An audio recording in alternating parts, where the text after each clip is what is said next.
But hey viewers, hey board, hey lurkers, how's everyone doing this Saturday? How's it going, Pseudo and Rage? It's going good. It's a wonderful Saturday outside. I've been outside with the dog and we had a great time. It's a good day. I've just been stuck inside all day doing homework. I am in homework hell. Oh. But it's still got to sleep in a little bit at least. That's good, that's good. At least you got your sleep. I slept in probably too much because Rage and I were up all night playing Risk of Rain. We did. It's a very fun video game.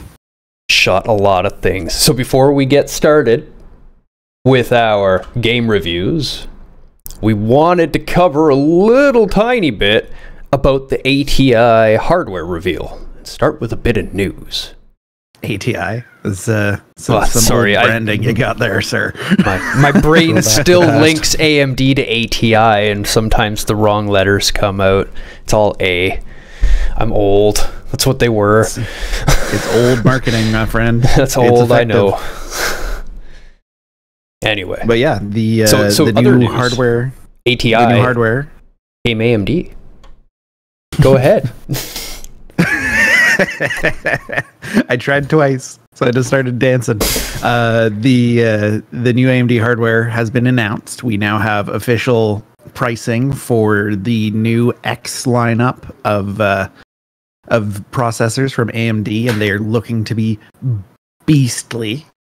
We've got the new 5950X, which is their 16-core, 32-thread monster of a chip that they have now placed as the highest performing desktop CPU. Full stop. It beats Intel in single core performance with a Cinebench score of 642, I think it was. Maybe 641. I think I remember 639, but it was right up there. Yeah, like this is the first generation of chips that has ever beaten the 600 mark in Cinebench. Ever. And then they've got the less expensive 3900X, or 3900X, that's my chip. The 5900X, which is the new version of my chip, and it has a great deal of single thread performance as well, only just a little bit behind the 5950. Then we've got the 5800X, and that will be your sort of high-end gaming CPU. It's an 8-core chip. It's on one little chiplet package inside the CPU package itself, and that will get you the best performance for gaming because you won't have the latency talking between two sets of chips. And then you've got the 5600X, which is a 6-core chip. It's a little bit more budget, not as budget as the 5600, and you should wait for that. That is a 6-core, 12-thread chip for basically anybody who just needs a good processor, but doesn't do a lot of work on their home computer. It's got some exciting stuff coming up. I mean, like, we can go... I can go into detail on how they've changed the architecture of the internal thing to make it so that you're not dealing with latency between the multi-chips. But let's maybe talk about video games. Yeah, video games are a thing. And they will run faster in a couple months. Yep. More frames. Yeah. As soon as I get my 5900X. 95, 59, right? 59? Or did I just dyslexia that? 59. No. Okay. 5950X. My brain just went, was it 95? No, that was Bulldozer. We don't talk about that. Oh, that was a mistake. That was a mistake. Yeah, that architecture was not good. My first chip was an AMD, though. My first chip was a K6233. Ooh, that's a good chip. The K6 was strong. Yeah, I had fun with that system. Anyway, God of War. Does anybody remember God of War? Does anybody in the chat remember God of War? Did you play God of War? Almost everyone but me played God of War, so... Which AMD chipset was that? I don't remember. I was like 14 when I got that system. That was post daughter boards, though. I think that was a yes, it was socketed post chip. daughter board. Yes, it was. Oh, the God of War CPU. I gotcha. But yeah, no, I don't remember what chipset the K6 was. That wasn't my concern with my first computer. No. The first computer is very much a case of, can I play better video games now? Floor Spikes box puzzle is what I remember. It's true. That is where everybody gets traumatized in God of War 1. Played the first 2 missions of the first God of War, then didn't anymore. I mean, you didn't miss much. Shots. God of War 1 is a good game, friend. You're not missing much today. I wouldn't recommend going back and playing it. It didn't age that well. Yeah, it is very much a product of its time, so to speak. And its time was quite a while ago. Yes, and there was a fantastic amount of garbage when that game came out. It needs that emphasis, because that generation, they made some shit. That's the only way to explain those games. Well, and that was one of the first generations with the, we have over 1,000 games for our console libraries. And most of them were garbage. Oh, yeah. And 52 fun ones. Yeah. Yep, 52 good games. Now you're playing Treasure Hunt, the game. Something Uncharted. I mean, just saying. Haven't played that one. What was? Oh. Never played it, just remember Deus having a great time with Floor Spikes while playing it. Yep. I like Treasure. We can just skip the part where I get it. Yep. World building.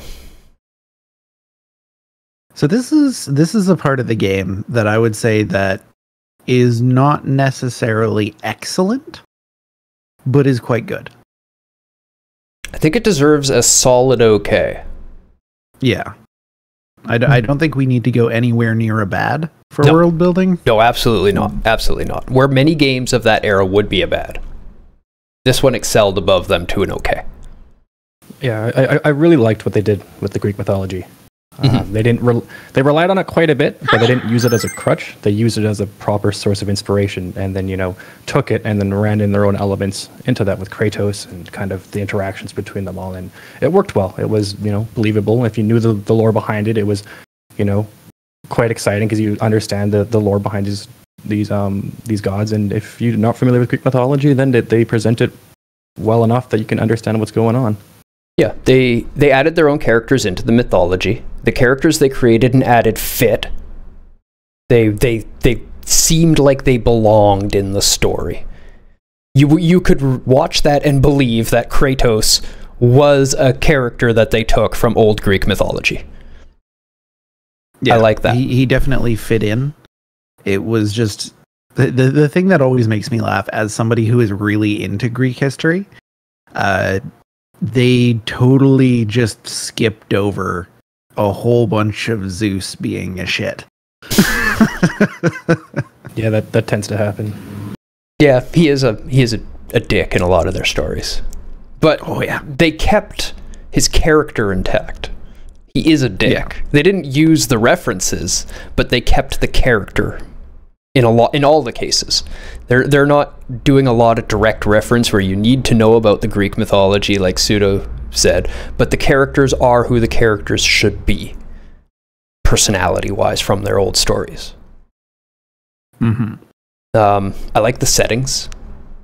I like the level design, but I liked the settings. It felt old Greek world.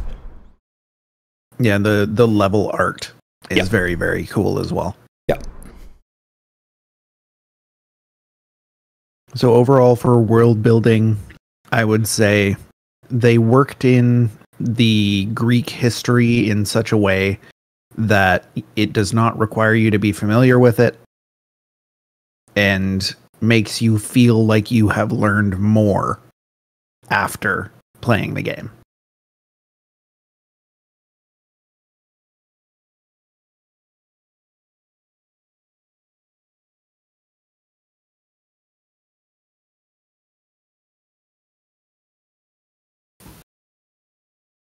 There you go.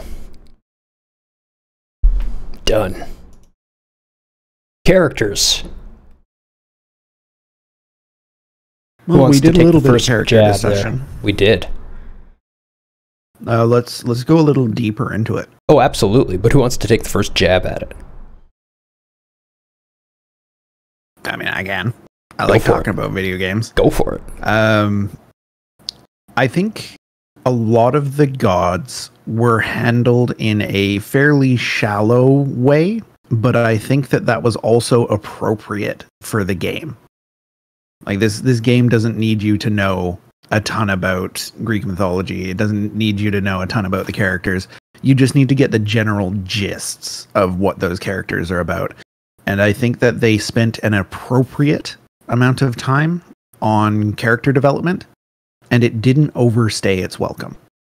Like, you get a good arc with Kratos throughout the game. You get bits and pieces of all the different gods. And you get to sort of experience the stories of many different characters in Greek mythos, which is very cool. Yeah. So, rating. Good, okay. I would venture to say a good, actually. That's what I was going to say from the beginning as well. Yeah, I like Kratos himself, just that character carries so much of this game through it, and he's just so well done.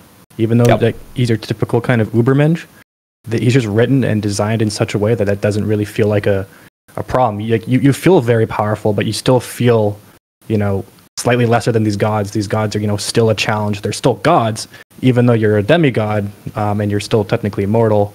The whole, when you're going through, you're not feeling like it's just easy. You can still feel Kratos' struggle. You can feel his frustrations, and you can kind of relate with them. They're kind of more relatable than the gods were for most people. Yep. I think Rage really nailed why it gets a good when he was saying that it doesn't overstay its welcome. This is a fast action game. If every time you hit a boss, they were going into some deep prologue and trying to unravel story and make it more than it is, then it would ruin the flow and the pace of the game. Yeah, it had just the right amount of context for the characters and didn't fluff them out or, try to fill in game time with, not really necessary character background and lore. Exactly. So they take the one character, two characters, three characters per game that are there for the entire time. Kratos, Zeus, Ares, whoever it is that your main villain is. And they use that for the character change. And Kratos does evolve. I mean, he's still a monstrous killing machine, but by the end of the game, you have a lot more insight into what's made him, why he's changed, stuff like this, right? So he angry, yo. He is angry, but you understand his anger by the end of it. You're kind of angry too by the end of it. Yeah, I would say that it is quite well done, and I think the real key is that it doesn't overload you.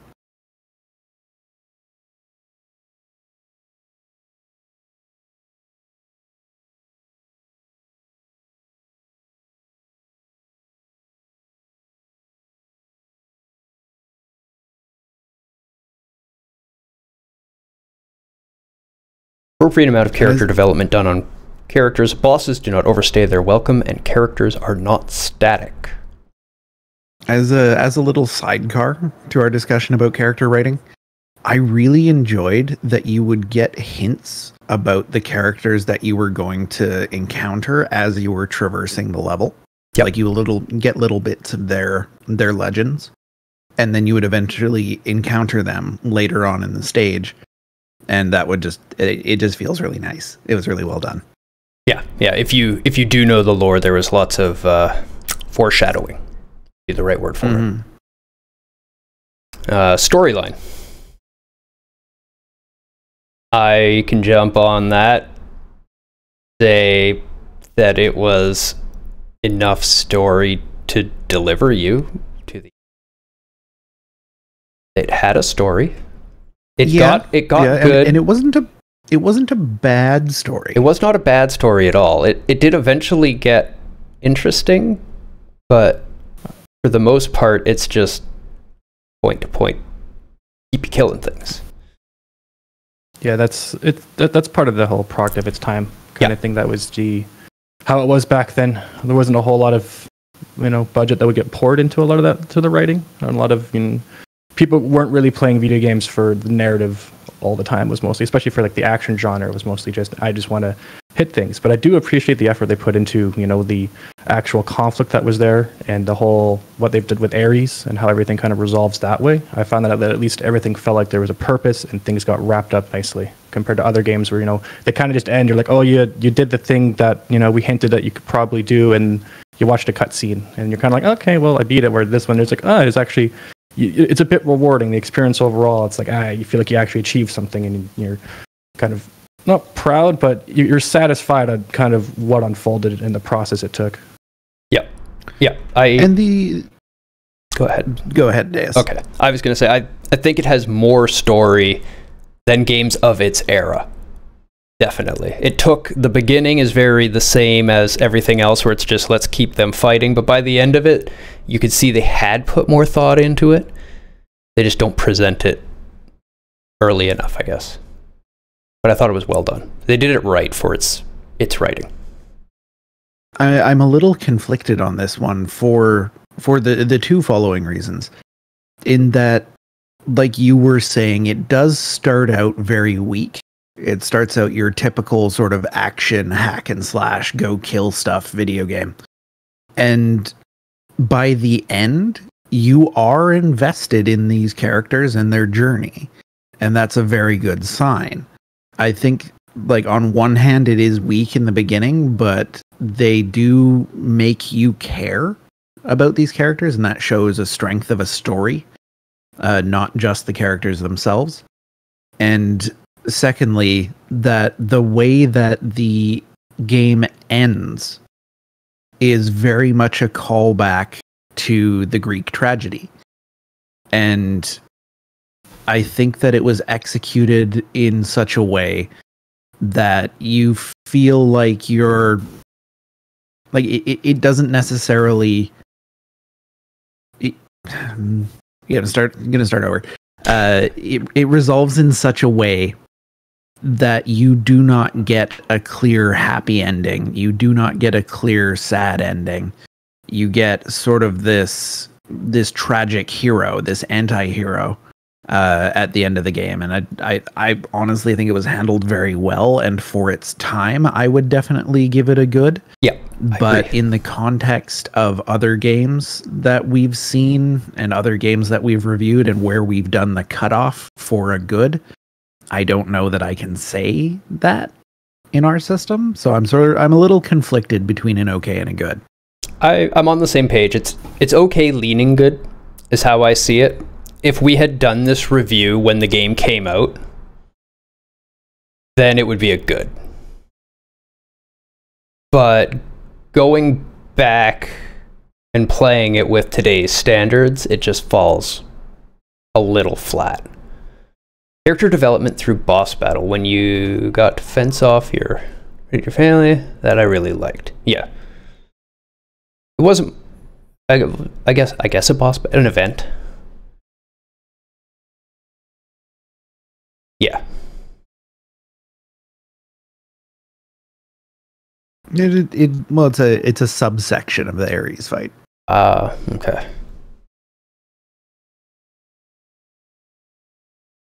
It's like, I don't know.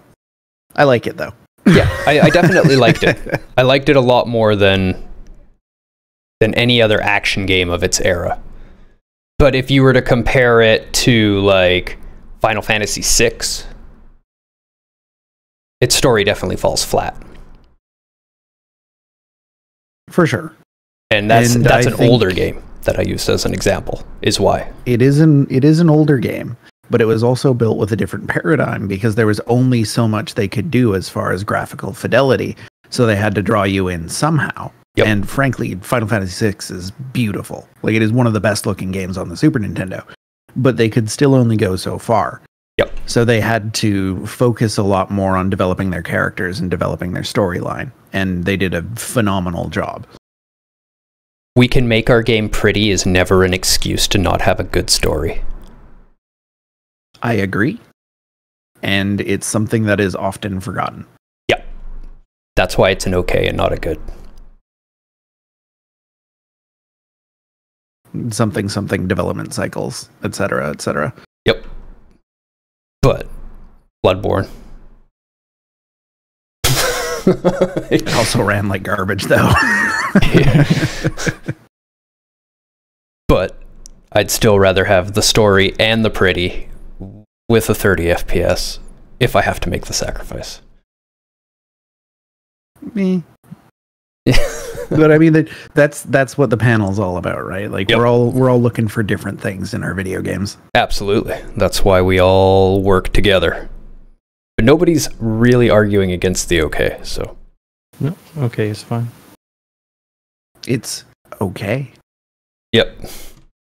It was better than it needed to be for what the kind of game they were making, which I appreciate.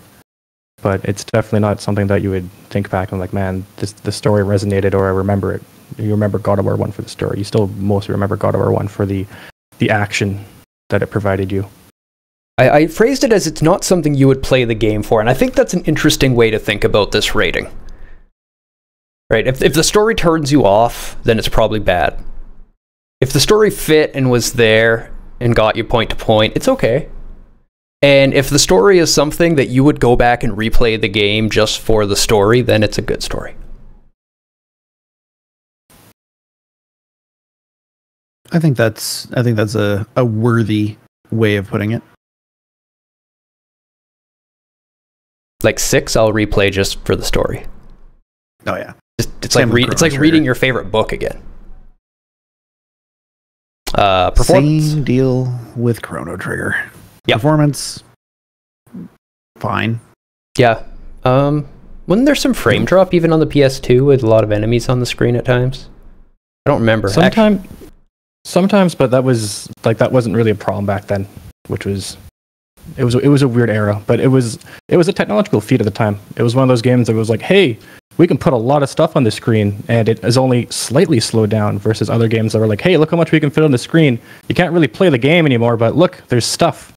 It was a nice, mid-ground of the both, where they actually put a lot on the screen. There was a lot of detail of stuff going on, and it still ran. You could still actually play the game. Frame drops were unfortunately super common. You know what? Yeah, it is kind of just that hardware. That's kind of what the PS2 was frame drops. And yeah, I mean, if we compare it to other stuff that ran on that hardware, they definitely did more with the hardware than most other games. The combat was way faster paced with the block response, with the roll, had iframes. It was fairly ahead of its time too. Yeah, when I do remember that when it released, that was one of the things a lot of people were talking about, which is the engine that they were using for it, and how much content they could put on the screen and how it was still running well. And there's other games that were trying to do the same thing, like Heavenly Sword, but they were like unplayable, and it's like you could tell they focused more on being able to say that rather than being able to say it and have it something be playable and enjoyable. Yeah. And the PS2 just sort of is what it is, right? Like, there were a lot of games on it that ran consistent frame rates, but if you did try and push the system, it did very much have its limits. And God of War was definitely pushing up against them. And then you look at something like Shadow of the Colossus, which has basically no enemies in it and still runs at like 18 FPS. Yeah. But still unbelievable that they did what they did with it. Yeah, I was just gonna say, like, the That game was draw way distance, ahead of its time. the draw distance, the skybox, the way they were rendering things, the lighting effects were mind blowing. But it ran at like 18 FPS. Oh, thank you for the host. So I'm torn here. Because I'd say okay. Yeah, I'm leaning toward okay, but it's almost good because they did more than anyone else could with that hardware. And the frame drops didn't kill the game or ruin the gameplay. So the fact that they pulled it off with that hardware is very, very impressive. But with all the frame drops that they did have, did they really pull it off, or should they have waited for some better hardware to try to do what they're doing? Did they try to do it too early? Did they pull a Mac and, you know, remove the floppy disk from the iMac, which was the stupidest idea?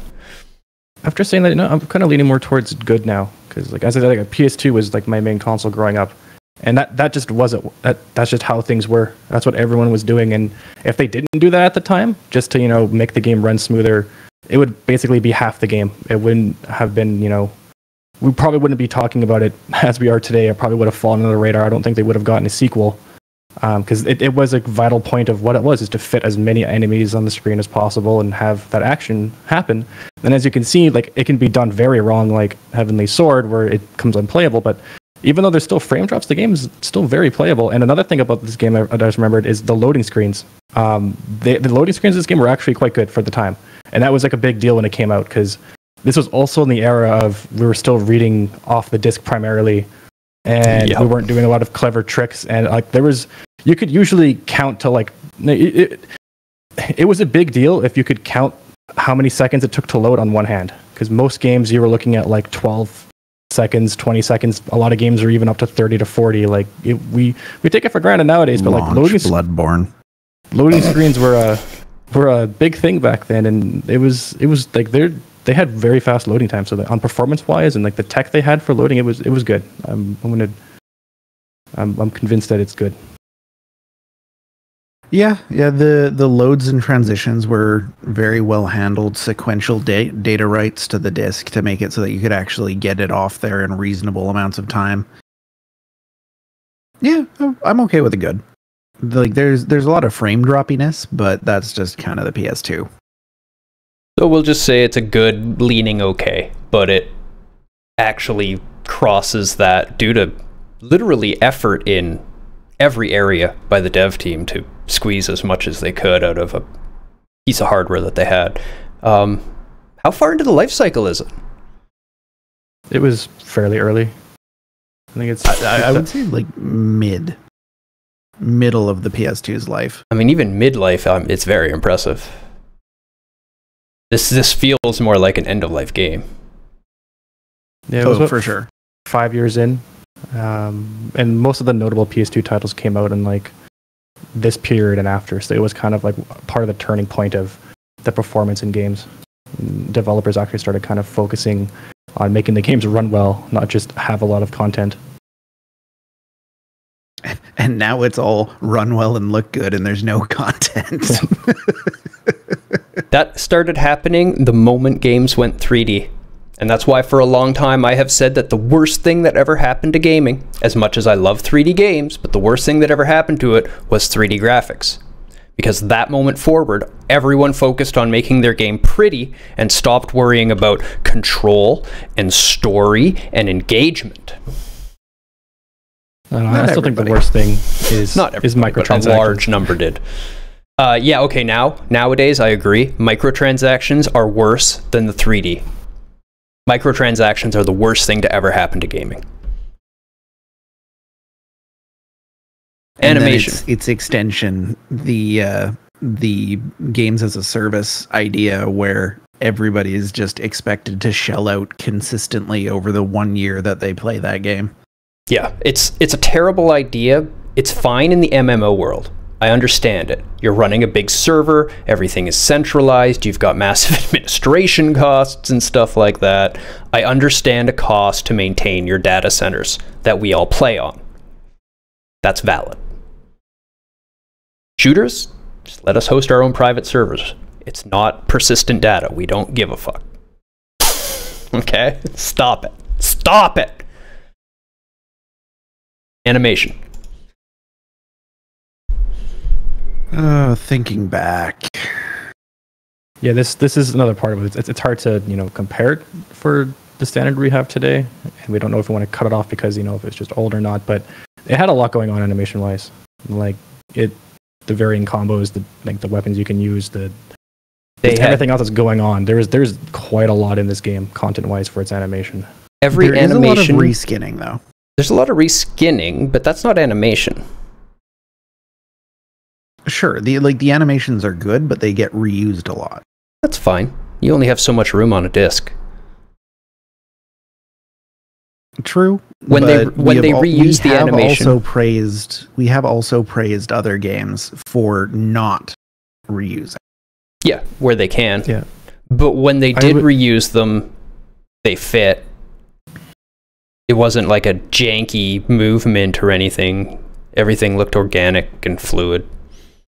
An interesting distinction for it is that God of War 2 was released on the same system, and that had a lot more kind of fleshed out animations and didn't reuse as much. So there was the potential, but of course, like first game, like I think it's that life cycle. So it's more on the okay side than it would be on the good. It was, like I said, when it released, there wasn't a whole lot of people doing it the same way, but it doesn't mean there wasn't other games that had fantastic animations at the time.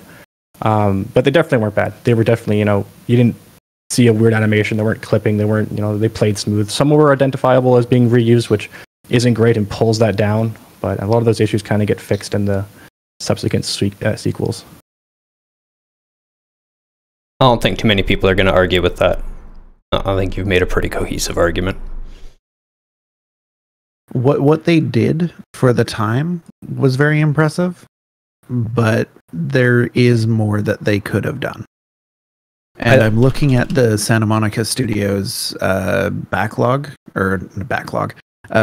of their gameography. Yep. They've done a lot of really good stuff. Yeah. Some stuff not so good, but a lot of really good stuff. Everyone's got their misses. You can't, well, not everyone, but most people have their misses. I can name like a small handful of teams and or people specific that I can't think of a bad game from. It's not a very long list. And many of them have very short lists of games. Yeah. No, well, off the top of my head, 2 of the 3 have pretty long lists. Well, I guess one of them is going to be Square. Who's the other one? Well, not Square, but Sakaguchi in particular, because Square has had their misses company. But pretty much everything Sakaguchi did was Hidetaka obviously hasn't really failed. The other one would be Black Isle Interplay. They did a fair number of games, and they're all fantastic. Every single one of them. Everything on their list is just like grade A, remember it, grade A, remember it, grade A, remember it, grade A, remember it. Smooth and transitions are well done. That was what I wanted to say, is with all of the state transitions for the main character, they did have nice, smooth animations for the main character from pretty much any state to any state that he could transition to, which was really nicely done. Yeah, I think the thing that's holding it back is the amount of animations. Like Pseudo said, God of War 2 did originally release on the PS2 as well. Yep.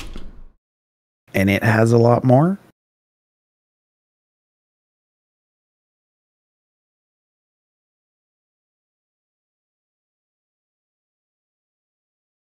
Yeah, like it's definitely not a bad thing. I mean, like when checking reviews, it's how did they do? And it's like, yeah, it's okay. And it makes sense that they would improve it for the next game. Like there was room for improvement, which they did. Yeah, which is a big thumbs up to Studio Santa Monica. Yeah. In that they actually took that feedback and did something with it. Big agree. Like to see a studio improving on their deficiencies. That's why we make multiple games, right? First game's not usually perfect. Bloodborne took 3 games of its style before it to make. Dark Souls even had 1 trial before it got big. You don't usually hit it your first try. Dark Souls beta. That's really all Demon's Souls was Dark Souls beta. They just did it, and people complained about a bunch of stuff, and he reworked his mechanics to see why they weren't working, and all of a sudden, bam, nailed it. And Dark Souls is easily a top 3 game for me. Yeah. Style. I would say good, actually. I think this goes above an okay. Yeah, I'd agree with that. I really like what they did with Kratos and Greek mythos. Like, they took Greek mythos and then didn't just throw that reference material in your face. They took it as like just, you know, a reference point and evolved it into, you know, this whole other kind of alternate universe, and the design of Kratos and everything kind of matches. There's some inconsistencies style-wise with the different areas, but that's just going to kind of happen since the Greek mythos themselves are kind of just all over the place, and they still needed to at least match that. But just at least with Kratos and the action and just the color scheme of, you know, red, anger, hatred, all that stuff was fantastic throughout. That and all of the characters in the game pass the silhouette test. You can tell who you're looking at just by looking at their silhouette. You're not going to get any arguments from me. I was completely thinking good from the very, very beginning, before I even asked the question. Yeah. Very stylized game. And I love, like you were saying, that it feels like a Greek tale, but it feels like its own Greek tale, because it's never been told before. Yeah. Very, very well done on the video style and the writing style.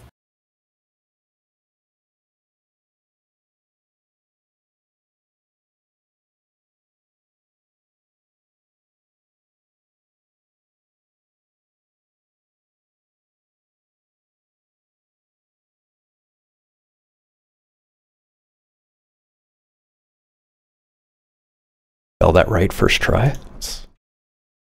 I'm almost positive there's an H in there somewhere, but it didn't squiggly. It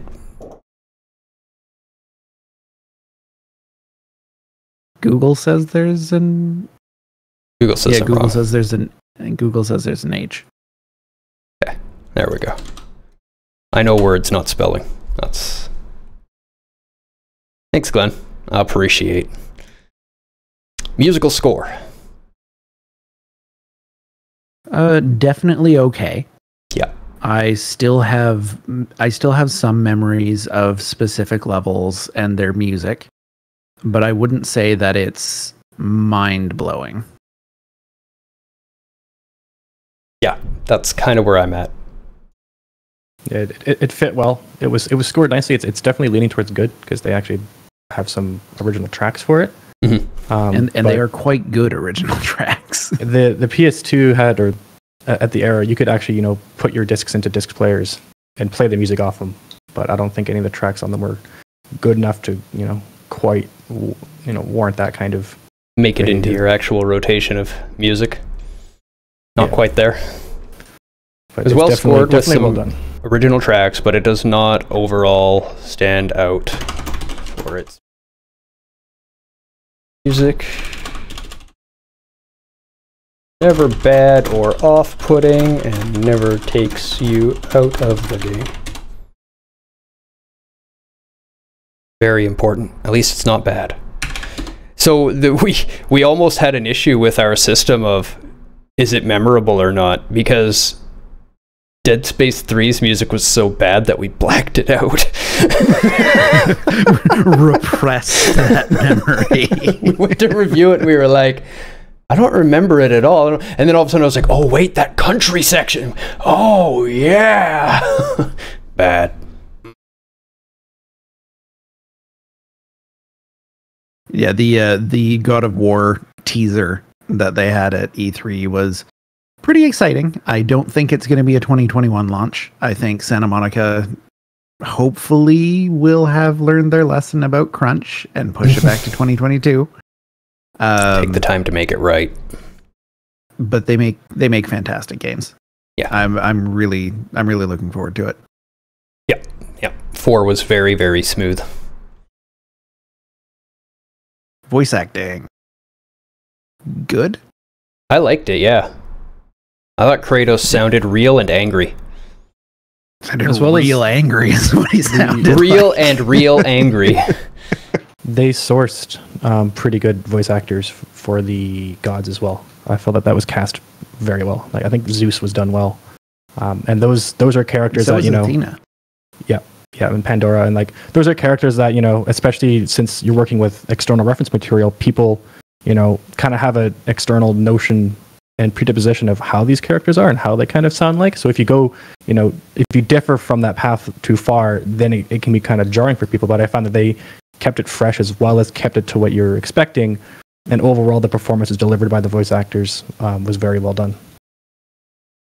I agree wholeheartedly. And like, as Raven calls out, Zeus isn't super present in the first game, but Athena carries a lot of that, and so does Ares. Yep. And they're both handled very, very well. Athena is very much a voice of wisdom, as the goddess of wisdom. She makes you believe that she has all this wisdom to impart to you, these secrets to share. I think it was incredibly well handled. Right. Yeah. I mixed up. I mostly meant Ares, the way Ares was handled, especially when like the final confrontation and stuff like that. If it wasn't done well, it would really you would remember from that quickly from that final experience. Yeah, I think with the approach that they went for with the voice acting, they're going to get a good or a bad. Because they went ballsy. They went for it. They really went for it with the voice acting, and they were either going to fall flat on their face by not pulling it off, or pull it off and actually pull it off. And they pulled it off, and I think it fully deserves a good for that. Yeah, and I think Kratos has one of the most iconic voices in gaming. Yep, I'll never forget his voice. All I have to do is say, "Boy!" and everybody just hears it in Kratos' voice. You just got to drop that like another 2 octaves. I can't. I can't. I probably could, but I can't right now. I'd have to warm up and practice. Even just him like casually speaking, he just sounds angry, which is fantastic. Yep. They don't oversimplify it. Even just casual talk, they just from just that low pitch and just how they deliver those lines, you can tell that there's just so much anger in him, even though he's not shouting or yelling.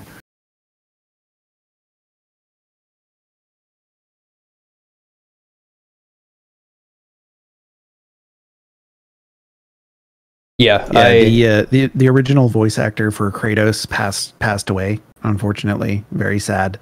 They did get the actor that does Spiral Guy from Stargate to do Kratos' voice in the new game, and he did also do a very, very good job. You can tell it isn't the same person, but he did a very, very good job. It's not really supposed to be the same person. He's quite a bit older. Yeah, it still fit decently well. It was. I believed it was the same person.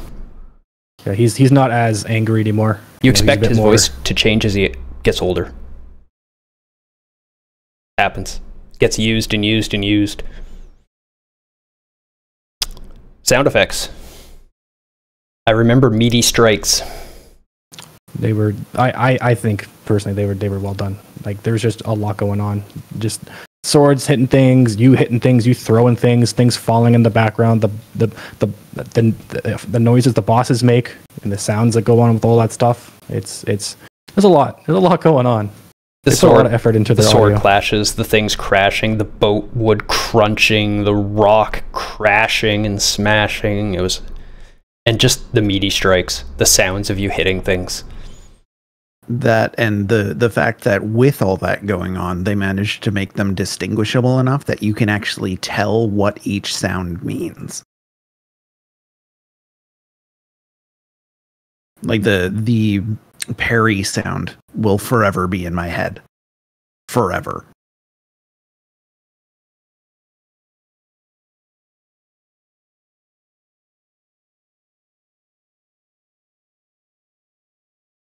It was also used well to relay game state information, which is always important. Always important. Accessibility. I think it's the product of its time bad is what it gets. Yeah. I'm trying to think back to the era, and I don't think that there was any. No. You pick up the controller, and real standards. if you can't play it the way they've made it for you to play it, then too bad. You can't play it. Yeah. There were subtitles for cutscenes, but I think that's it. So, sometimes there'll be controller changes you can do, such as like inversion of the camera. But that's mostly just in like first-person games. There's no inversion in that one. Yeah, there's nothing like that. You need to be able to do it the way it is. I remember. First thing I looked for before I realized I don't need inversion. Because I always look for inversion right away. Mechanics. I'm torn on this, because... I'm offended, Pseudo. I know, because the game is very mechanically focused, but some of these puzzles are ass. Like, yeah, no, I can't argue against that. But is it? Are they bad enough to drop it from what picks it up? It's. So keep in mind, Deus, you were playing with an additional almost 200 milliseconds of latency for most of the game. I don't care. Like 95% of the game. I don't care. The puzzles because that was the right were type bad. of game for my brother. So yeah, a product of its time. The puzzles, they weren't puzzles. Stop calling them puzzles. There were puzzles in the game. Maybe a couple, but most of them were trials. Okay, sure. Well, the puzzles and the trials were bad. There was nothing puzzling about most of them. It was just, can you do it in time? That's a trial. Yeah, trials is the right word, yeah. But the core mechanical loop of the game, its combat, which is what the game is all about, and its traversal, those buttons themselves were fine. There was no problem with those. Control was great, yeah. Yeah, it was fun. Like comboing and grabbing and all that stuff, and the mechanics of of the bosses of what they have and stuff like that. Everything was fantastic. It's just this sour part of, all right, now you get floor spiked, or now you have to push a box around a corner real fast, and it's like, did this add anything to it? It was areas that I think if they just didn't have them at all, probably wouldn't have reduced the game experience. I don't know if it really needed to detract from that core game loop as much as it did. I'm still leaning towards good. There's the key there, that the core game loop itself is very good. But that's not the only thing to take into account, because that's not the only mechanic to the game. There's more to it than that. Yeah, but I know you, and I know you're going to want to give it a bad because of how much I want to give it an okay. Pissed you off. No, I want to give it an okay because I think the whole, like the balancing on the beams with the spinning blades and everything, it didn't need to be done to that level. They could have had some of it in, but just let me get back to the action. What they did well was the fighting and the combos and the counters and that kind of thing. That part of the game was great, but it was just so slowed down and spread out. There was definitely less of that in the sequel. Yeah, for good reason. And it was a way better game for it. Yeah, so it's that's why I was torn, because like that's why it's the main okay. focus of it was so good, but there was a lot of detraction to that, and it really was quite frustrating for a lot of people. If you even just look at the YouTube video for some of their puzzles, they are a lot of views and a lot of people complaining, being like, why the hell do I have to do this? I'm stuck. I actually can't get any further in the game because of this. And it's like, when you hit that point, it's hard for me to say good. It's definitely okay, very close to good, but if one or two of those puzzles were gone, I would have a lot easier time to saying good.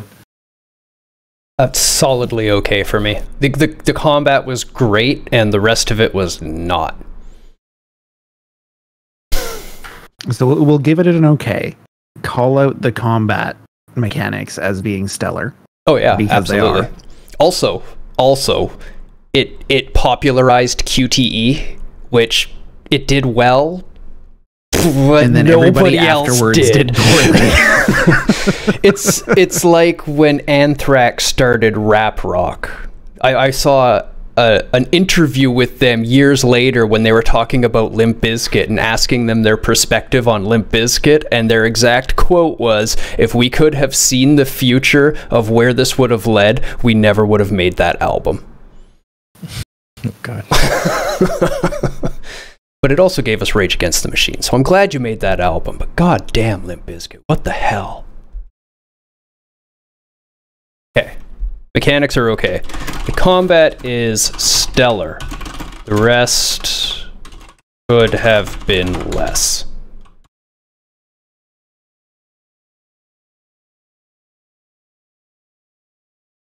Don't know what else to say without too many spoilers. What else do you want me to say? I mean, it's not a spoiler to say that there are trials and puzzles in the game. The trials are trying. Trials are very trying. But the actual legitimate puzzles were very well done.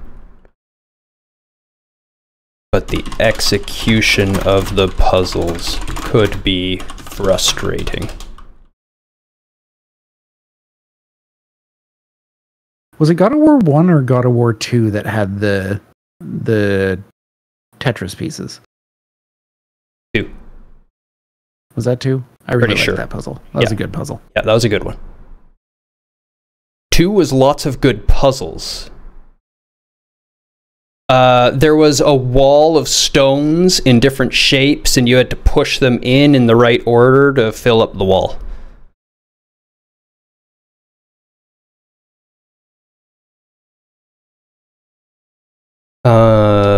Bugs. I think it gets a good.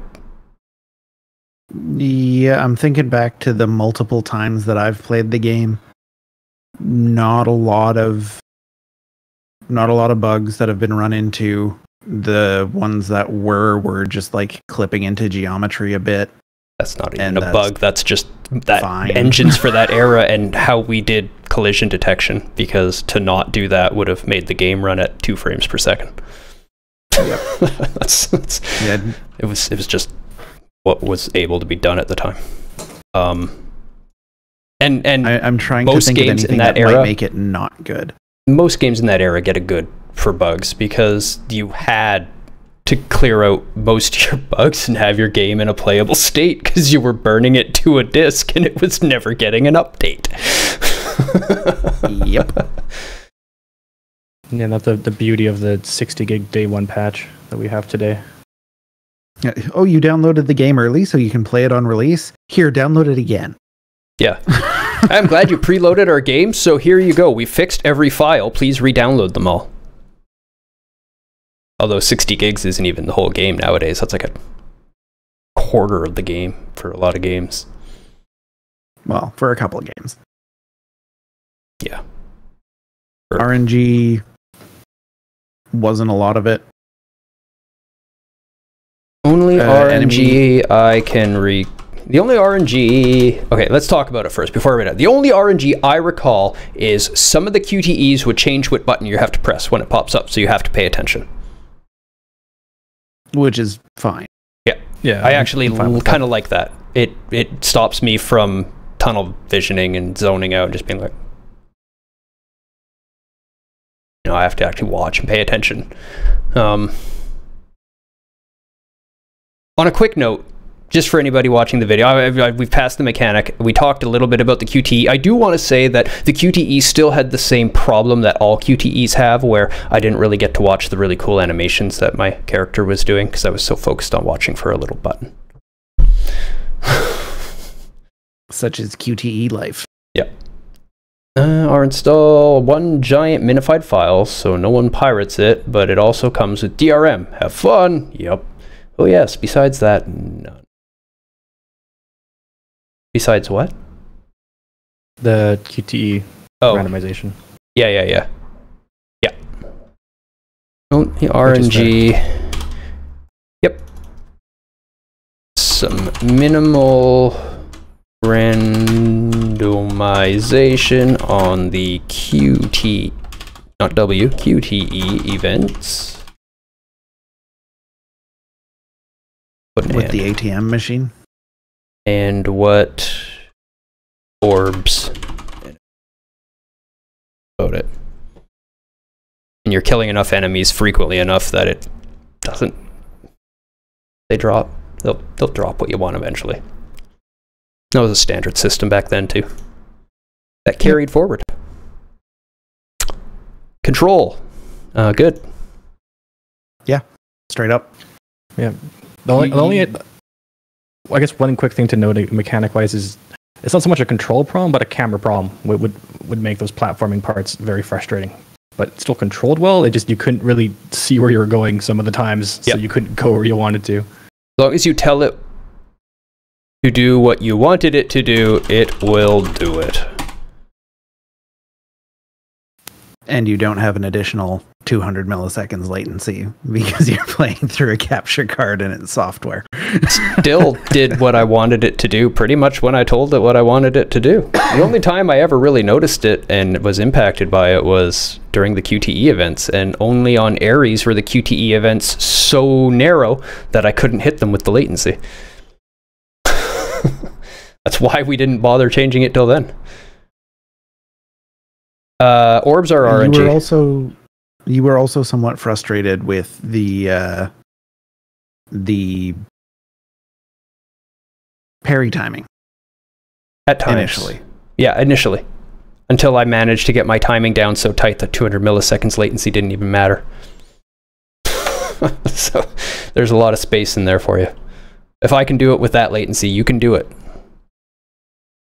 Camera is ass, but you have no control over this, so it does not detract from control. How's that? Does that sum up what you wanted to say for camera? So it's a good gameplay. Good gameplay. Oh yeah. It's a good audio. It's a good video. Yeah. With some okay writing. Solid. Hey Chugga, how you doing? You a God of War fan? Because we just gave it a pretty glowing review. As long as you're not into the game only for its writing, you're probably gonna like it. That sums up God of War. If you're only coming in for the writing, it's okay. But if they want the action or the control and all that fun stuff, that's great. Good, are you okay? Meh, it's okay. I'm doing well. I love talking about games, so I'm always happy to talk about it. Can you use it as research for my Greek mythology course? Well, I mean, you could, but you probably shouldn't. You will learn. I suggested a good one, and my favorite point was the writing.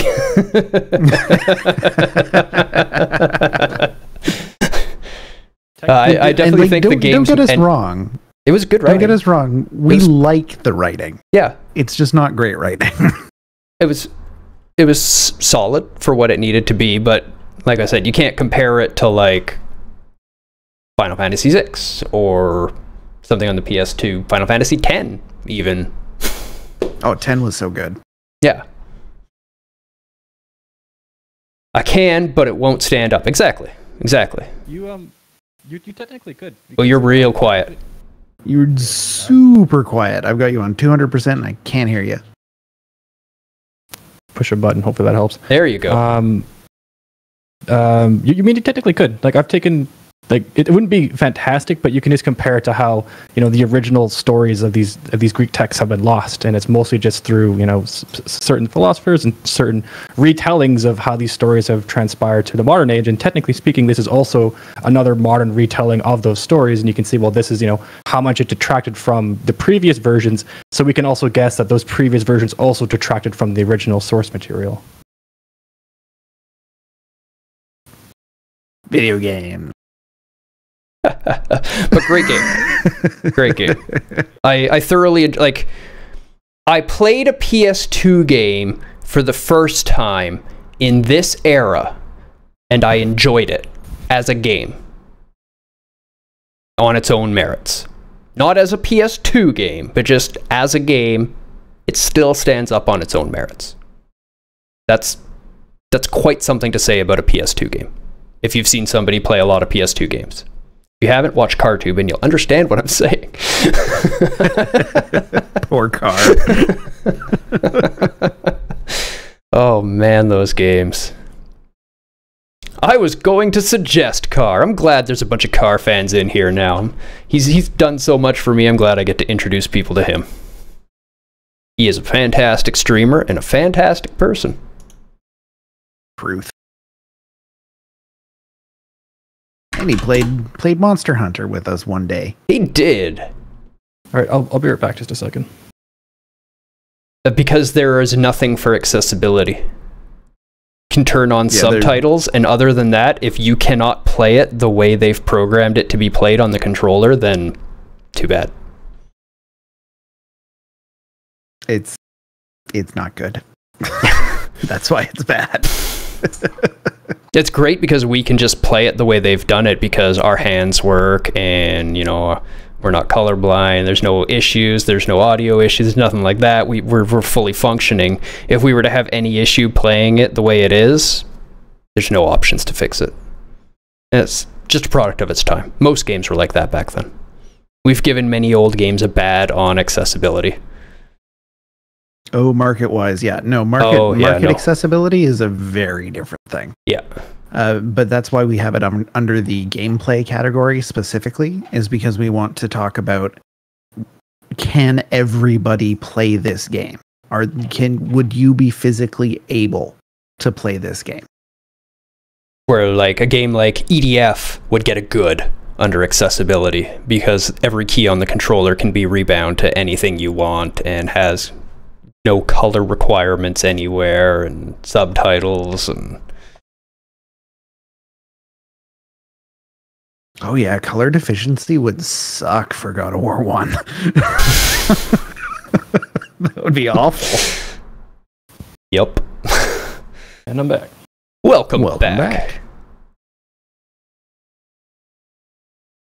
On that note, though, I mention it on NHL chat, but I want to suggest missing criterias to the panel. Yeah, okay, let's do that at the end of this. Let's pound through this real quick, and we can discuss missing criteria while we do draw stuff. Yeah, I feel like a lot of this is going to be kind of extended from the first game, anyways. Yeah. It's good that we're doing them together. Microsoft is the large company doing research into accessibility controllers, right? Yeah, they're actually doing huge work on making accessible controllers for people with all sorts of disabilities. They've got some very, very cool products. Unfortunately, they are very expensive, but they've got some very, very cool products that would allow people with mobility issues or dexterity issues to be able to play their games, which is just super cool to see Microsoft doing. You know, you'd think that eventually that tech will get to the point where it's way more efficient than the little handheld controllers we're using. Oh, eventually. That's going to be the... Yeah. Where's my BMI? I want BMI. Points to chat for the first person who can tell me what BMI is. Shut up, panel. I know you would.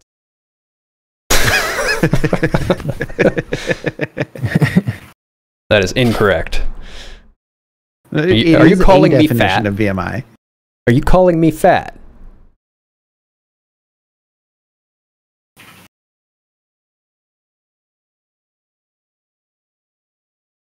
That is a definition of it, but not the definition of it. That is not the one in the sentence. Does not match my context. Context is everything in English. Which is one of the reasons why it's such a terrible language. Imagine if you had a programming language that was dependent on context. You basically have DNA. That's kind of how DNA works. The context changes the entire programming. Yep. Why we've had so much difficulty with it. It's really strange. If you ever want to see really interesting programming, look into DNA and how it changes. That'll hurt your head. I still haven't seen my where's my BMI means. I'm almost certain there are languages where you can use keywords as var names because it uses context. Ew. I believe you, but ew. I'm fairly certain there are languages that you can use that we've never heard of because no one uses them. World building in the second one. It wasn't going to boil down to how much did they extend from the first one, and did they do it well? Was there more they could have done to distinguish the two, or did it go in the opposite direction as titles such as Dead Space 3 kind of did? Well, they definitely didn't make the game worse. They definitely didn't make the game worse. I agree. They did add to the story. They did expand the world that you get to visit as well. Yep, they're new locations. They were done. They fit. They look like they should be there. They remind me of the first game. I'm having a hard time saying anything over an okay. Yeah, me too. It's not bad. It's not offensive, but it didn't do anything special. They're just following the formula. Following the formula they made in the first one, which is fine. Which is a good formula. Yeah, it's a good formula, but it's nothing special. They definitely improve upon it in 3, and that's the kind of... I would give God of War 3 a good, as well as God of War 4 a good for world building. God of War 4, I agree, is a good.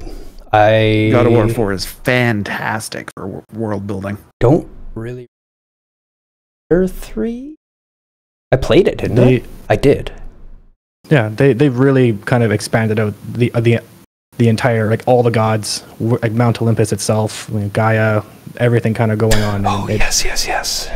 They added a whole lot to that, and Hades, and it's that's where they could have taken it. That whole game takes place on the one mountain, doesn't it? The third one? It starts with you climbing it, because it starts off from the second, but and it ends with you getting to the top, and but the whole game does not take place there. Most of the game takes place there, but not the whole game. Anyway, that's not the one we're doing. The world building, never offensive, always fits the theme, does not do anything special or out of the box. Just, yeah, it's there, like, and it fits its need. Yeah, it is fine for what the game is. It doesn't stretch to be excellent, though. Yep. Characters, I think, are still good, though. Kratos changed, but is still Kratos and evolves properly as Kratos should. Well, now it's the God of War Kratos, and they added a whole lot to that, which is fantastic. Who enters the chat? Yep. As we were talking about before, like the way that they handled Zeus was great. His writing was very, very in character for Zeus. There's a couple of side characters that you run into, like at the start of the game and then again at the end, that are interesting, and you get glimpses of Kratos's past through his interactions with those characters, because there is a lag time between the end of God of War 1 and the start of God of War 2. I kept it to Kratos evolves as a character, but is still Kratos. He changes, as he should, and evolves, and he won't be static, giving away anything. But he's a dynamic character, and that's what we need. Characters should be, especially your main character, has to be dynamic. Your villain probably should be dynamic. Doesn't have to be. Storyline. I would say a definite improvement over the first game. Yeah. Is it enough of an improvement? Or does it just lean more towards good? That's what I'm contemplating. I still feel like it's an okay story. It's a good action story. Yeah, I think it's another spot where I think, you know, the improvements that were made in 3 and 4 would bump it up to a good, but I don't think 2 could stand out on its own as a good story. Yeah, I agree. Like, I would say 4 is definitely a good story. 3 is most probably a good story. 2 definitely improves on 1, but I think it's probably okay.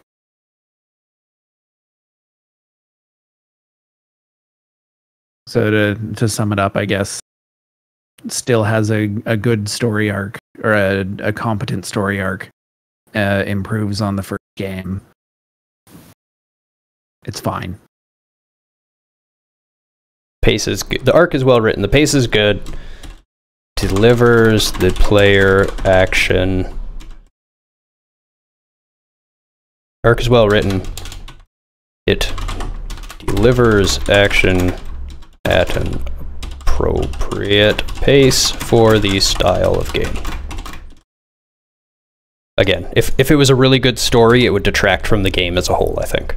Just because it would be so long and going into all the story and detail.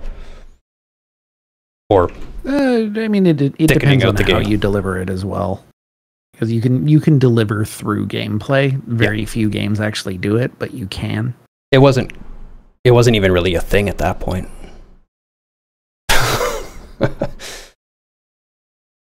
I would say Hades introduces story through game mechanics, but I wouldn't say that it does a particularly good job of telling the story, as it expects you to sort of get your little dose of story. Okay, go do a run. You can't get any more story until you go do a run.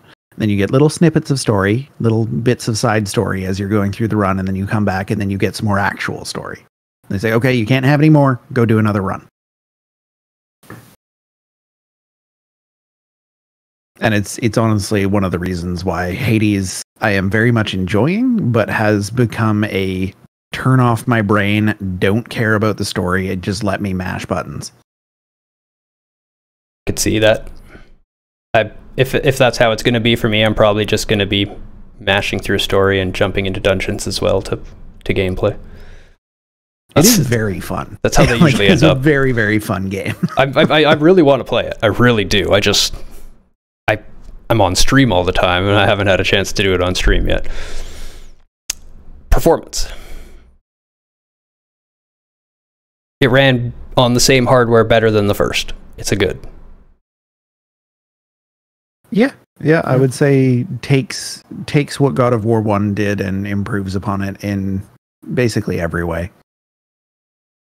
More things. And things that run better. More frames with those things. Yep. On the same hardware. And we gave that one a good. So, it's good. It's gotta be good. It's better than the other good. Animation. And I remember we it gave about this an the same. okay for one? Yeah. You said that this one was better, it reused less. This one reused less. I would say the quality level is the same, and the detractor from the first one was the amount of reuse. Yep.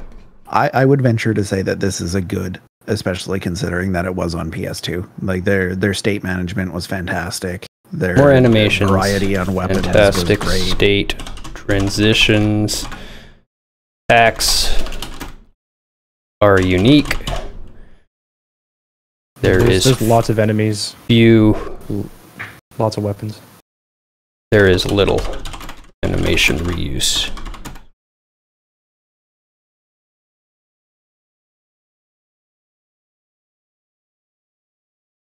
New weapons options added for animations variety. Yeah, so they have more animation for the main character, they have more enemies, and they have less animation reuse. That sums it up, and I think it gets a good on style still. Style hasn't gone down at all. Nope. Consistent with the first game, everything Oozes is very, very with good. the same look and feel and writing of the first game. No dip in quality. They still added a decent amount to it to keep it fresh. It wasn't just like they found a formula and stuck 100% to it. There were still things that were added, at least that. They added stuff to it, but the style didn't change. Yeah. So I'm saying they didn't just completely reuse it. There were still at least some fresh elements they put in. Some enemies, progression through some of the boss design. Yeah. And how everything kind of looked, and the level of just where you're traversing through. So it was consistent throughout, and it was just nice that they didn't just completely rehash the first one. Very well done. Musical score? I would say very much same as the first. The music while you're there is very enjoyable. It definitely doesn't detract from anything, but at the same time, if somebody asks me, what's some incredible game music, I'll point them at Bloodborne, not at God of War. Yeah, I might tell them to go look up some Nobuo tracks. Not who did the audio for this. I don't even know who wrote the music. I don't care. Music fits. It is on theme. It is not likely to make it into your daily listening rotation. And to anybody that's saying, well, who listens to game music all day? Lots of people. Lots of people. Pookie does. Lots of Final Fantasy. Lots of Dark Souls and Bloodborne. Voice acting? I would say definitely once again a good. The voices fit the bodies they come out of. Casting was great. Delivery is believable. Still love Kratos' voice. Agreements? Arguments? No, it was just really good. Just really, really well done. Sound effects are still good. Meaty strikes. Meaty strikes. Great parry noise.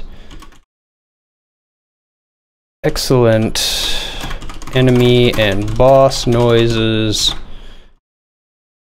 Environmental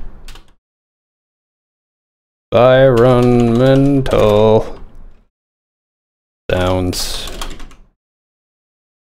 Audio is well used to relay game state information. It sure is. It sure is. Accessibility is still bad. Unfortunately. There's no additional accessibility options. You can turn on subtitles. I think mechanics were good in the second one. I think they pushed it over the bar. I concur. They got rid of a lot of the frustrating aspects of the between combat sections, and you have even more awesome core combat loop to do. More weapons. More puzzles and more weapons. Enemies, with different enemies ways to kill things mixed throughout the puzzle rooms.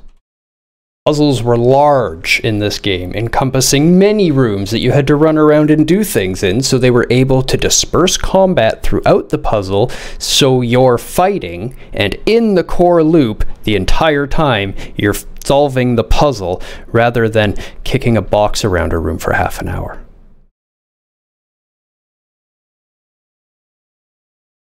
Much better design. Much better design.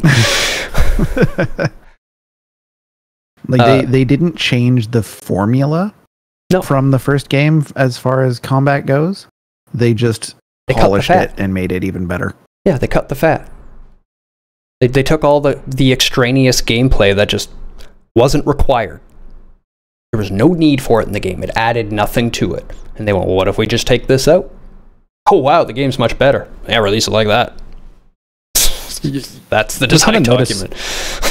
Yeah, you'll kind of notice that when like the mid life cycle of the PS2, like when they're really starting to figure out how to create these action games, the designers were still trying to figure out what works. And we kind of take it for granted nowadays when we have these like, well executed action games that, they know what people like. But back then there wasn't too many things like that. So there's a lot of exploratory stuff, and we'll throw in some puzzles, and it turns out, players don't like that, and you cut them out, and that's how we have these, more refined mechanic matching genres.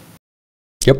You want to see a good example of that in modern day? Look at devlogs for the first wave of the VR games. Because nobody had ever made a VR game. Really big, mainstream, popular. There was no accepted way to do anything. Even the movement in all of the first VR games were all different. Some of them just made you puke.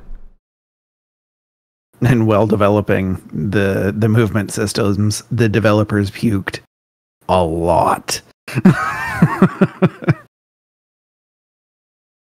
Didn't Mario 64 have more camera following the character and stuff like that as well? Yeah, you had full control. Yeah, and larger level traversal levels, I believe, as well. And there was no finite goal within the levels in Mario 64. There was multiple things you had to get done, and you could go and do any one of them and done the level. Have to go back in for the other ones. Yeah. I didn't play a lot of Mario 64, but that's what I remember of it. The bugs were good. Again, the game can be played through without any noticeable bugs for most casual playthroughs. RNG is also a good still. What were we going to talk about after we got through this quickly? I remember I said something. Aspects for the Oh yes, Raven wanted to suggest some new categories. I'd love to discuss that. I love it when people come and be like, "Hey, you guys missed this." Excellent, because we're not perfect. Far from it. You've seen me play games. Raven forgot. The only RNG in the game is some button selection in some QTEs. And like minor RNG based on how you kill a thing as to what orbs you're going to get.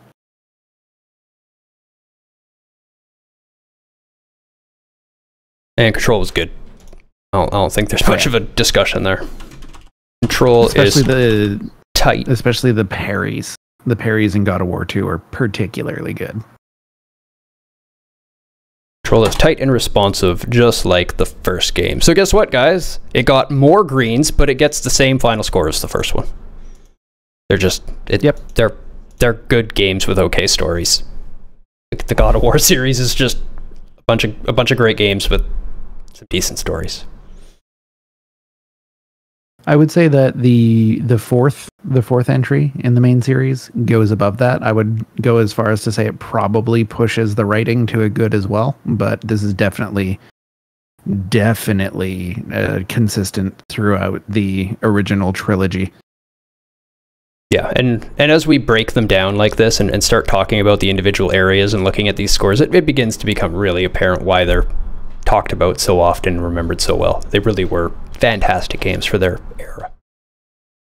Not a lot fantastic games for now, too. Yeah, the fact that I can play PS2 games in this era and it doesn't feel too dated, like I can still enjoy it, play it. Impressive. Oh, we didn't give the link for the second one. Oh well. No one cared. No one asked for it. It's the same review. It is. It basically is.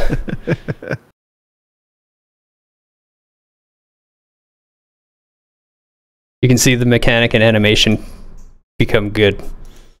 Just improves a little bit as the 2 appears. Everything else is exactly the same. I love it. Okay, what do you think we missed? Let's talk about it, Raven. What you got for us? How can we improve? Yeah, because we ain't perfect. We just ain't. Ain't who we's are. Oh, my folder structure. I can't let everyone see that. I really don't care.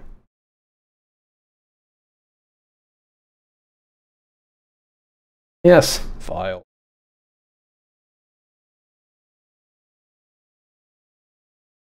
AI for gameplay and pacing for writings are two things that you've been thinking about in games. AI for gameplay, that is something that we could definitely look into. It's not really explicitly covered anywhere. I think we cover it under mechanics more or less right now.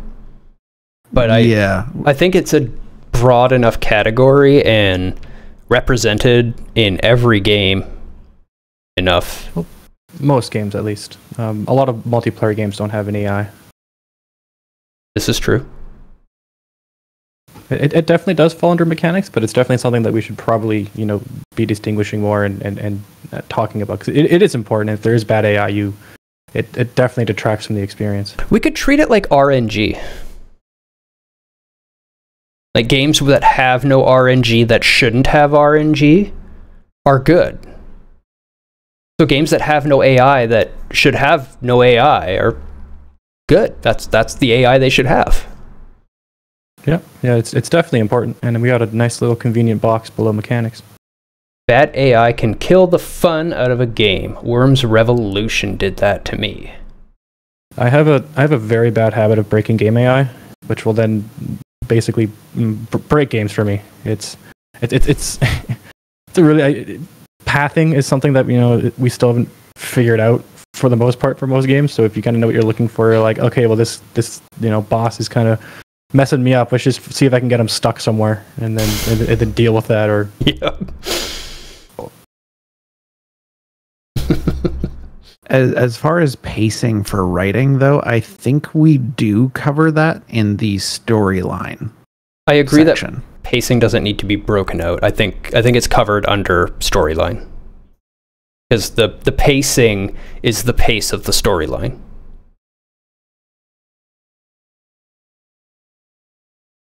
I think you're describing storyline, but I do think AI can be added for sure to gameplay.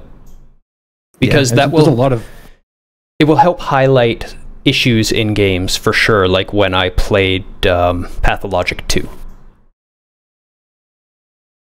That's a good example. The AI ruins that game. There's a lot of that. The doctor-y game where I was knocking guys out in the town, and we were bitching about the combat, and really the combat is bad because of the AI. It's not the only reason it's bad, though. It's a major reason. It's a major reason. The way the enemies react was so deterministic and easy to read that I could just take a few steps back, and I know they're just going to run at me and wait a couple seconds and give me enough time to recover my stamina so I can run in and throw a punch and back up again. And yeah. That and the combat system itself just wasn't fleshed out. No. That game is not supposed to be about its combat, but it has a ton of combat in it. So yeah, I didn't get that.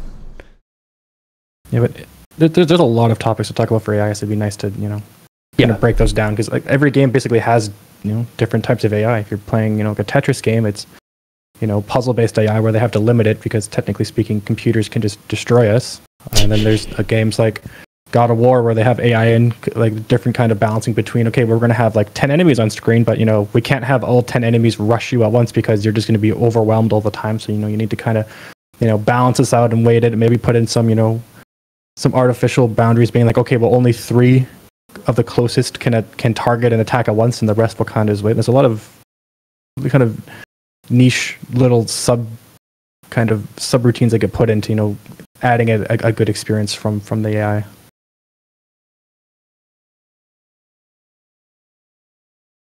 There we go. Added to template.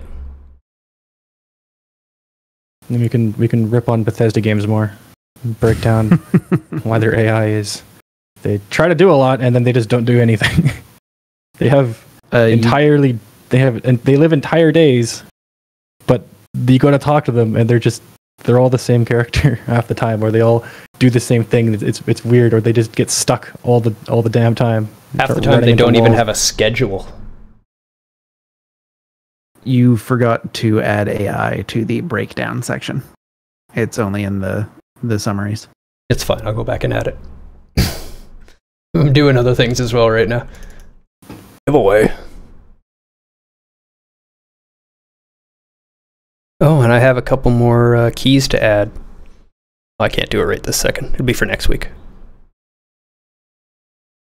More Vigi games. Yeah, there was a couple good ones in there. We're probably well under 100 keys at this point. Yes, we are. Hey, Howlin' God. How's it going today? What am I even looking for? I'm looking for you. Get up here. Get that there. Hey, no, that's not what I wanted to do at all. Go. Pacing between shreds of gameplay, I mean. Story, that would go more under gameplay than story. But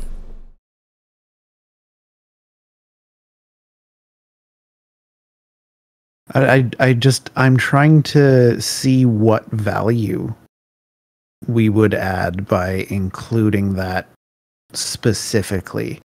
Yeah, I mean, if you're saying it's like the pace of the gameplay because of the story, then it would go under gameplay. If it's the pace of the storyline under writing, then it goes under storyline within the writing. And I don't think it really belongs under gameplay.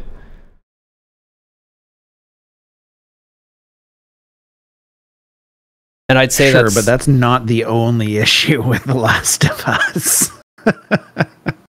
I'd call that a storyline issue. The story was just too slow delivery. Yeah. It's delivered very slowly, and it's like you can't talk about it the exact same way as you would a movie or a book, because you are there for a delivery of a story to a targeted audience. In a game, you need to work that story in between the rest of the video game. And that is very challenging in and of itself. Plus, you have the whole complexity of how do you balance telling that story, but also letting the person play the video game. The story is a matter of taste, but the thing you have to do in between the fun gameplay. Well, the thing you have to do in between the fun gameplay, as in like the story sections, are just. Yeah, that's what we're talking about with story. We try to take the taste out of it. It's not do we like the story. It's, is it well structured, well written, and does it flow well with the game? If it's okay, I've got to put the controller down and watch this boring story for a while, that goes under storyline, ruining the pace. That was something that you brought up for God of War 1, how it started off, too slow. There wasn't really much story at the beginning, and the pacing of it really picked up, midway towards the end. So it is something that we do discuss. Yeah, we discuss it under story usually. I'm just not seeing that it would add any value to break it out into its own category. Yeah, I don't think it needs that much. It's vaguely referenced or quickly referenced. Covers it. Yeah. But I do like the addition of AI.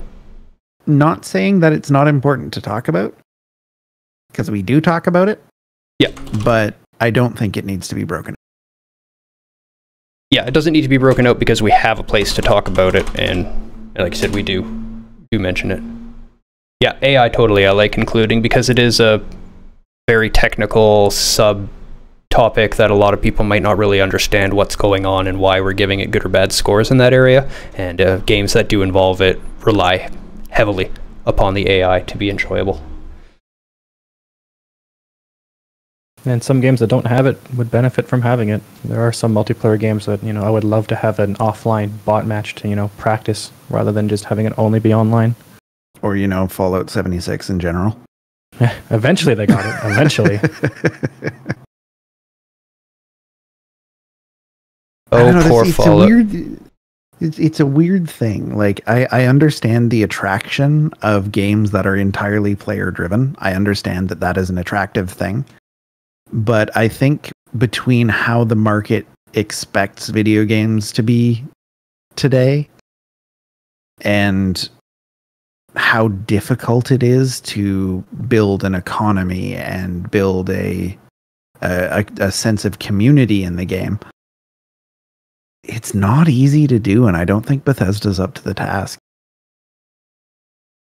No, like not in the slightest. They bit off way too much with that. Like, it's just relying on players, given just the kind of state of what most players are like online, given, you know, the anonymity of online play. It's not something you want to rely with. You don't always want to have to force the player to interact with other people online, because, you know, sometimes they kind of want to just get away from that, but still be able to play that experience. Yeah, like, I personally play video games so that I don't have to interact with people. I get enough people at my job. Yeah. But I'm also very introverted. So I like playing with my friends still, though.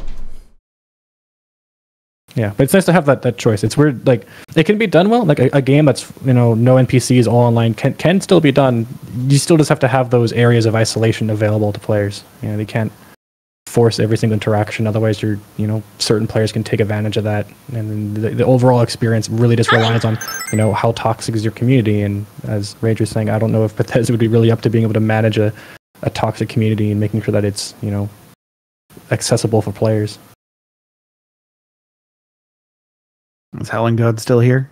But auto finished his name when I hit tab, so that usually means they're still there. Usually. Well, it means they have the stream open. They're logged into the IRC chat room. Doesn't necessarily mean that they're there. This is true. He might not be sitting at the computer, but his user is still there. And a new sub. I'm happy to see a new name once in a while. Spread the love around. Game giveaway. Familiar with the name. I don't know the game. Zombotron. Sounds really familiar. Yeah, it does, doesn't it? And Fox. Lo gets to crash in the dirt. Because let's be honest, if you haven't played Dirt Rally much before, what you're going to be doing is crashing in the dirt. A lot. That game is legitimately hard. And the last one.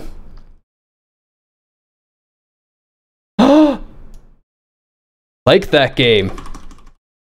Lo is in Arizona. He's gonna like it. Probably.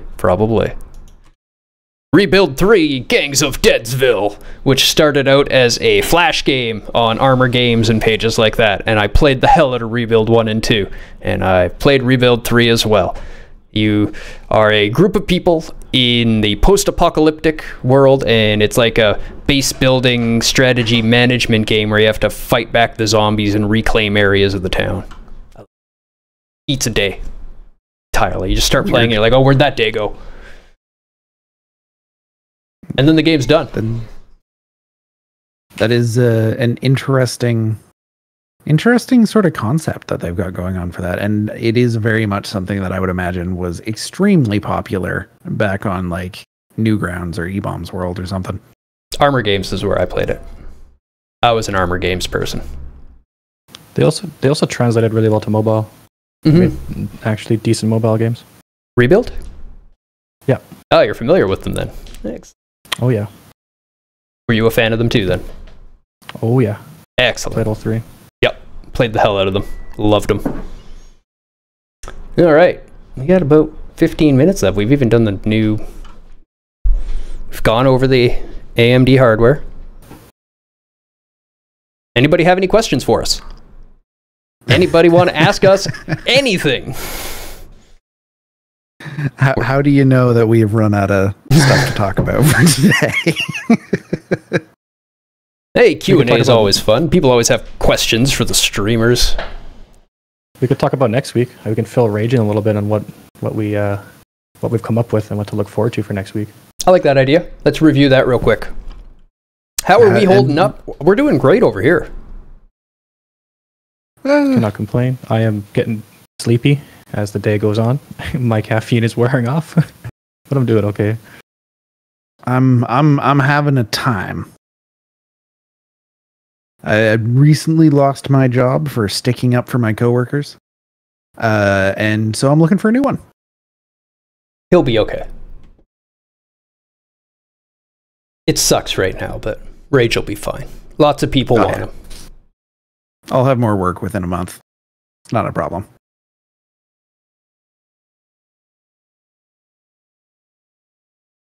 How do we get Pathfinder to work outside of dividing a 3D world into cubes? Oh boy. I am tired for this. We should just go up a dimension, just go to hypercubes, and then, instead of dividing a 3D world, we can divide a 4D world into a 3D world with cubes. I'm sure that'll work, right?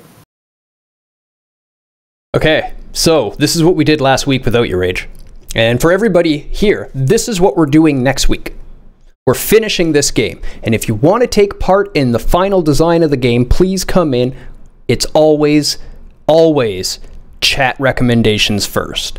So if you're throwing out really wild, crazy ideas, we'll fit them in. Unless it's going to completely ruin the game. And then we'll explain why. But if it's like, you need an ability called this, we'll think of something for it. Don't worry. Okay, so Cyberpunk setting. 3 players, solid.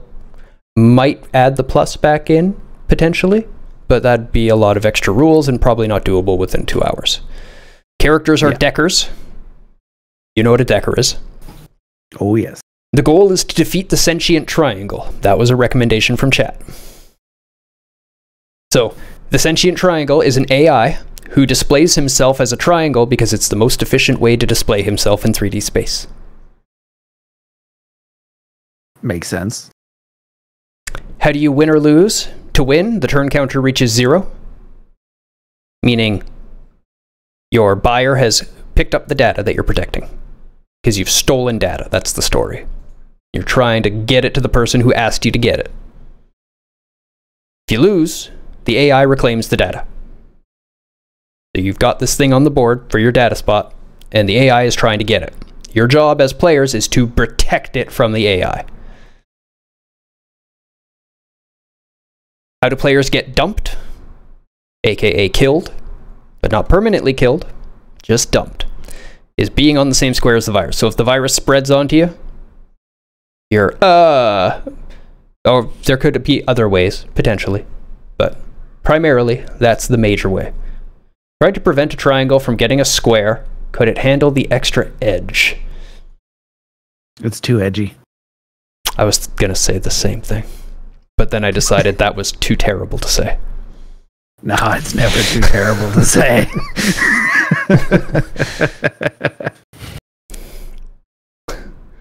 Was not paying attention and missed the giveaway. What games were given away? Zombotron, Dirt Rally, and Rebuild 3, Gangs of Deadsville. The pieces, we don't know about dice. The custom cards, the virus will have 12 cards, so we'll have to come up with 12 action cards for the virus. Maybe less and have multiples of some, but that's how the virus will act. Every turn you flip one of the virus action cards, and that's what the virus does that turn. That's our RNG, so you don't know exactly how it's going to respond, but it's going to do something. Tokens, we have 3 character tokens for each of the characters. Data tokens for the data that the virus has to get. And we do have multiple of them because one of my ideas was for a data specialist for the characters who can duplicate the data. So then you've got like a fail-safe. Virus gets one, you've still got another. Custom cards, make them terrible with sci-fi twist. Virus Havoc, Hypercube, Cable Wall Hack. Yeah, you should definitely be here next week. Absolutely. Player cards, question. Don't know. Oh, wait, player cards, no question. Not cards, but a card that describes the player is how I was thinking of it. Like a player sheet on a card. I probably shouldn't have it under custom cards. Gotcha. Because each player will have their own abilities, right? And then, depending on which character you choose for your player, when you get dumped, the effect will be written on the board. So like if the data guy gets dumped, for example, he may have to choose just one copy of the data and get rid of the rest of them. Interesting. So it's very detrimental to die, basically. But you're not gone for the whole game. You come back in a couple turns when you can jack back in and you start going about what your task was, trying to catch up.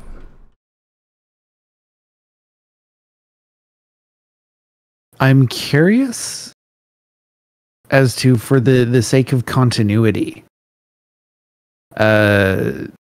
whether there would be some sort of benefit to having the whole arc of this heist, where, say, you need to work from the edge of the board to the center of the board, and then once you have that data at the center of the board or wherever it is, then you need to defend yourself against the intruder, the virus that's trying to take the data. Love the idea, but I don't think we could do it within a 4-hour window for scope of design. That's true. Board game is 2D, not 1D. Hey, Alex Gamer. Welcome, welcome. For those wondering what 1D and 2D is, 1D means you can only move one direction. The example Pseudo used was Monopoly. It's a lovely direction. It looks like it's got 2 dimensions. It does not. You cannot move anywhere other than one direction. 2-dimension would be chess, checkers, things like that. Go. Go directly to cyber jail. Yep. Do not pass CyberGo. Do not collect 200 cyber dollars. The virus turn is flipping an action card. Player turn, simultaneous turns. Characters choose which order they want to move in, so the team works together to choose who acts first, who acts second, who acts third, who does what. You can move, and you can perform an action on your turn. Any order. Little structure to keep it simple to play for the players, and it also creates a lot more variation, so we're creating simple complexity with these decisions.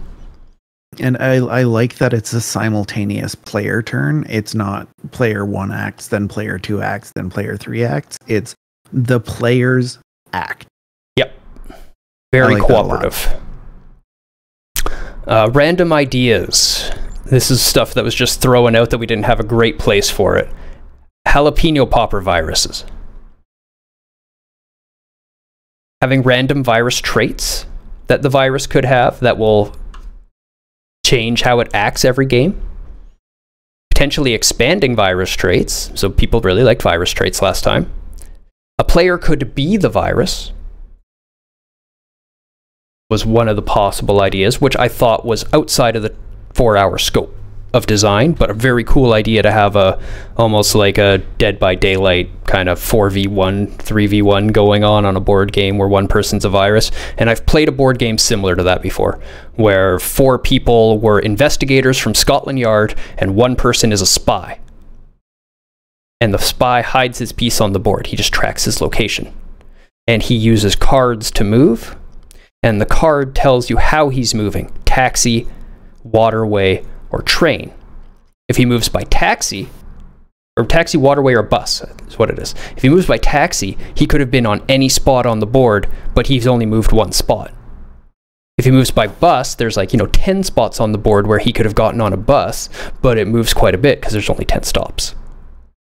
And then waterway was 4 spots on the board, but they were greatly spread out and he could have greatly moved. So if you think you know where he is and you've got him surrounded, but he's close to one of those, he could use a great move, get away from you, and then start spamming taxis to try to hide his position. It was a really cool game to play. Yeah, that's some very interesting mechanics on a board game. Yeah. We do have the Holy Trinity. So there is a healer, there is a tank, and there is a crowd control. for the 3 players. That's how one is tanking the virus, blocking it and slowing it down, stopping it, taking hits for the team maybe. One is crowd control, so preventing its movement, preventing its pathing. And one is healing. Could be restoring people, could be restoring data, could be restoring firewalls, stuff like that. I thought the third was DPS. Nope, the third was never DPS. Plus DPS is CC. Kind of, yeah. But the original creation of the Holy Trinity, as done by the person who invented it, R.I.P. R.I.P. Anyway, he who did it, healing, tanking, CC. Everyone's job was damage. I don't know who we're talking about.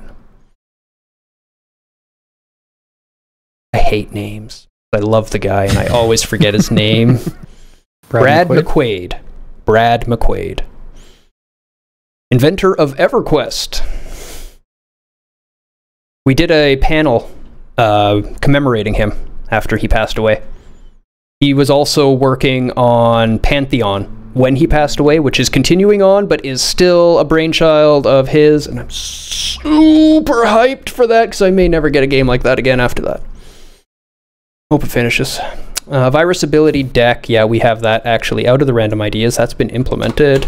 Player classes, 3 of them, and a perk flaw system on the players, which is the death. So you're going to have some perks, which are your abilities, and then a flaw, which is if you get hit by the virus or go down for whatever reason, all these things happen. So it would be interesting, I think, to have a perk flaw system for the viruses as well. That's in here as random virus traits under the random ideas. Ah, gotcha. So that would be like maybe 9, maybe we do like 5 or 6 perks and 3 or 4 flaws, and you flip 2 perks and a flaw for the virus when you start, kind of thing. And yeah, an idea that was floating around for that was they'd be like flipped, or laying face down at the start of the game, and then like as the game goes on, those cards will get flipped, but one of the players can work towards preemptively flipping them over if they don't come into play, but then the players can look at them and see what's coming up next and what traits the virus will eventually have, so they can kind of, you know, adjust their strategy as needed. That's when I gave a scry idea. Like, so like maybe you have the deck and they get flipped off of the deck and added to the virus, so you can look at the top card or 2 and decide if you want to put them on the bottom or reorder them or leave one on top. Or yeah, I like that.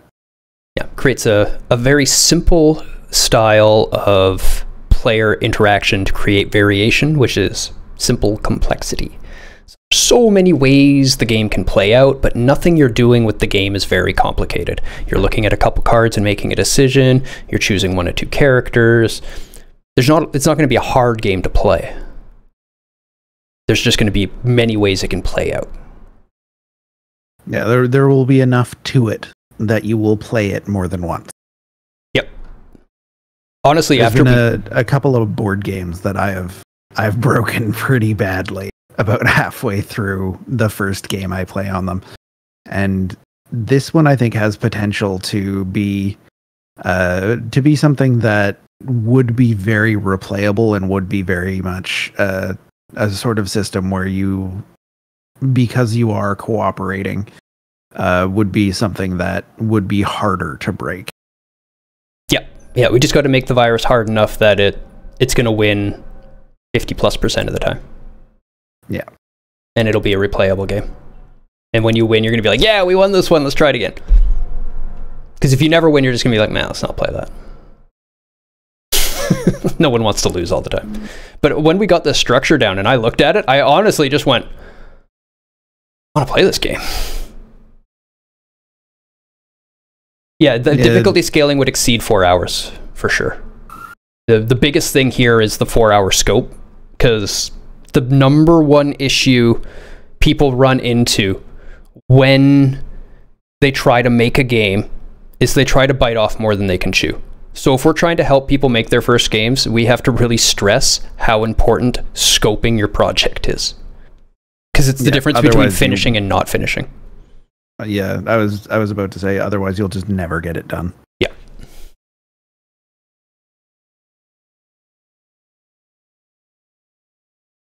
All right. I think I've got dinner just about here. And we've got just about the end of our stream coming. I don't know what I'm doing tonight yet, though. Suda, you got homework all night? Are you just right-tied? Oh, yeah. I have 2 assignments due tonight. Oh, righty. For me. But if F's in chat for pseudo, please. F. They're due at 11:59, so right before midnight, which is nice. But one of my props before was like, "Oh, we'll have it due at 9 o'clock because you're not supposed to be like staying up late." And everyone complained to being like, "No, we need those extra 3 hours." Yeah, that's Don't not judge right. Excuse me, but no, my schooling is more important than my sleep, and I'm willing to stay up those extra 3 hours to finish my work. Please don't force me to hand it in early. It's not like you're going to be marking it at 9:05 anyways. Like, just let us have this. We need it. I was going to be up that late anyway. Exactly, Glencon. Exactly. Hades is definitely an option, Raven. Honestly, I'd much rather play multiplayer games, so I'm hoping. I'm unfortunately booked. Alrighty. Okay, then I'll probably finish Final Fantasy VI first. I want to get that out of the way. We've got 2 dungeons left. And I got time left over if I'm not doing anything. Sure, let's check out Hades for the first time. I think you'll enjoy it. I think so too. The combat is rewarding. It does get old after about 8 hours, but the systems are definitely good enough to make it very much worth the price tag. No worries, board. Always happy when you can make it. I don't like the Hades art. Really. I really like everything I've seen of it so far. Terrible at the combat, so it's never gotten old for me. There you go. You'll get better. Just keep playing. That's the way it works. Skill is directly related to time played. Okay, we've done it. We've hit the whole time. I'm glad we got to do that little review with you so that next week when we have the 2 hours we can just jump right into it, because we're going to have to get right into making player classes, making board, and making virus deck. We have 2 hours to do that. Yeah, the board, I think, is going to be really interesting. I have a couple of ideas based on other board games that a friend of mine has made. So I think I'll be able to contribute. I think I'll be able to contribute well. We did give some ideas at the time. I wanted to do a more organic spread of nodes, similar to a galaxy cluster, rather than really square rigid creation. So there's dead end paths, there's multiple paths to some points. There might be 5 points to one node. That becomes an important node to block, and there's only 1 or 2 paths on other nodes. You can use those as workaround routes and try to flood the virus certain ways, and rather than just squares. Give it variation to the grid. Yep. Okay, cool. That being said, I'm gonna go eat, and then I'm gonna come back and play more Vidya games. So you all have a fantastic hour while I'm gone. You better still be here when I get back.